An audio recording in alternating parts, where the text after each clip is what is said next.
You've probably heard that with Checkly, you can start monitoring your application with API checks, low-level TCP or DNS checks, with browser checks that run real browsers in the cloud, or if you're using Playwright, you can run all of these checks on a schedule from around the globe to be the first one to know when something is off in production and when your users are facing issues. But when you then receive this alert, the hard parts only start, because debugging complex systems can be very tough and complicated.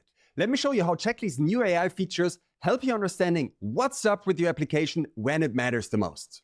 I'm here in my Checkly account, and as you see, I have some Playwright checks going, a URL monitor, an API check, and here in the sidebar, you see it already, there's now a new setting for Rocky AI. Rocky AI can analyze your check results, can give you detailed summaries of what is going on in your infrastructure, and even can figure out what might be the root cause of an alert or failure in your production monitoring. Rocky AI is opt-in, so make sure to toggle this little switch here, and let me show you what it can do.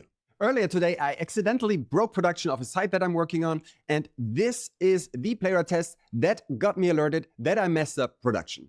And there's not much going on here. So we're going to the URL, we're clicking a link, we are filling out a form to log in, and then we expect that the name of the person logging in will be visible on the screen. This is pretty much standard Playwright code. Tell it what you want to do and what you expect and get going. The big difference is now that I have Rocky AI enabled, I will not only receive an alert telling me that something is broken, but Rocky can also tell me, hey Stefan, here's something going on with your infrastructure, and it's not the front end actually causing issues. Let me show you how this works. When we look at the Playwright check that triggered the alert earlier, you see that it's pretty green now, but it was pretty red earlier today. So let's dive in. When we look at the results of this Playwright check running from Sydney, the issue is pretty clear. So the Playwright test that I just showed you tried to log in, but the name of the person logging in just never appeared on screen. And this could have 1,000 reasons, right? It could be back-end, front-end, could be some low-level issues. And for the Playwright end-to-end test case, what you usually would do is you would now start digging and looking into the trace file to find the root cause of your production problems.